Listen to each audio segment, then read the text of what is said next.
మహాకుంభమేళ వైభవంగా జరుగుతుంది. నాగసాధువులు నిండుగా కనిపిస్తున్నారు. మహాకుంభమేళాకు వెళ్లిన వారంతా నాగసాధువులను చూసేందుకు ఎక్కువగా ఇష్టపడుతున్నారు. మహాకుంభమేళాలో నాగసాధువులు ప్రత్యేక ఆకర్షణ అని చెప్పుకోవాలి. వారికే ప్రథమ ప్రాధాన్యత ఉంటుంది. అసలు నాగసాధువులు ఎవరు? నాగసాధువులుగా మారడం ఎలా అన్నది తెలుసుకుందాం.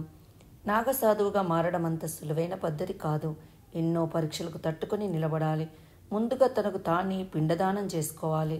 తర్పణం వదిలివేయాలి. అంటే అతని మనసులో వైరాగ్యం నిండిపోయిందని చూపించాలి. నాగసాధువుగా మారడానికి ముందు అఖారాకు వెళ్ళాలి.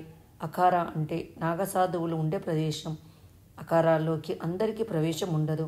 ముందుగా నాగసాధువుగా మారాలనుకుంటే అఖారాల్లో ఉండే పెద్దలు, అతను ఏ కుటుంబానికి చెందినవాడు, అతని కుటుంబ పరిస్థితి ఏమిటి, ఎందుకు నాగసాధువుగా మారాలనుకుంటున్నాడు వంటివి తెలుసుకుంటారు.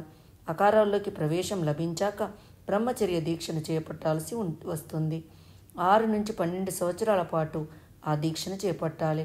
ఆ కాలాన్ని పూర్తి చేసిన తర్వాత అఖార అధిపతి ఆ వ్యక్తి కామ కోరికల నుండి విముక్తుడయ్యాడని నమ్ముతారు.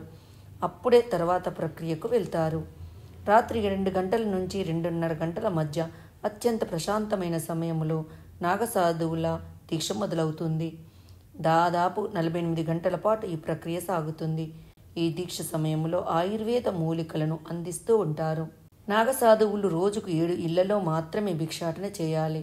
ఆ ఇళ్లలో భిక్ష లభించకపోతే ఆహారం తినకుండా పస్తులు ఉండాల్సిందే. అలాగే నాగసన్యాసులు రోజుకొక్కసారి మాత్రమే ఆహారాన్ని భుజించాలి.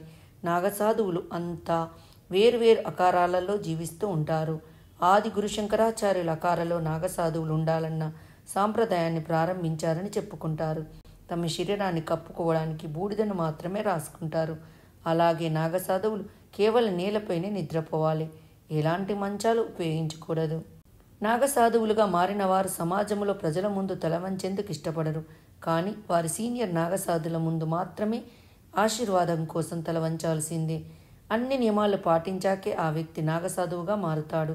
పండ్లు, ఆకులు వంటివి కూడా తిని బతికే నాగసాధువులు ఎంతోమంది ఉన్నారు.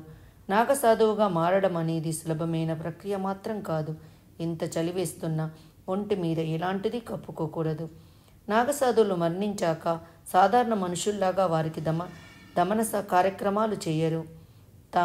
తమ ప్రాణాలు వదులుకోవడానికి సిద్ధంగా ఉన్నప్పుడు ధ్యాన స్థితిలో కూర్చుంటారు. అలా ధ్యాన స్థితిలోనే వారి శరీరాలను భూమి కింద పాత పెడతారని చెప్పుకుంటారు. మరొక ఆచారం ప్రకారం వారి శరీరం పవిత్ర నదుల్లో కలిపేస్తారని కూడా అంటారు. నాగసాధువులు భౌతిక సుఖాలను వదిలివేస్తారు. కానీ హిందూ దేవాలయాలను కాపాడేందుకు మాత్రం ముందుంటారు. అందుకే హిందూ దేవాలయాలు రక్షించేందుకు యోధుల్లాగా ప్రవర్తిస్తారు.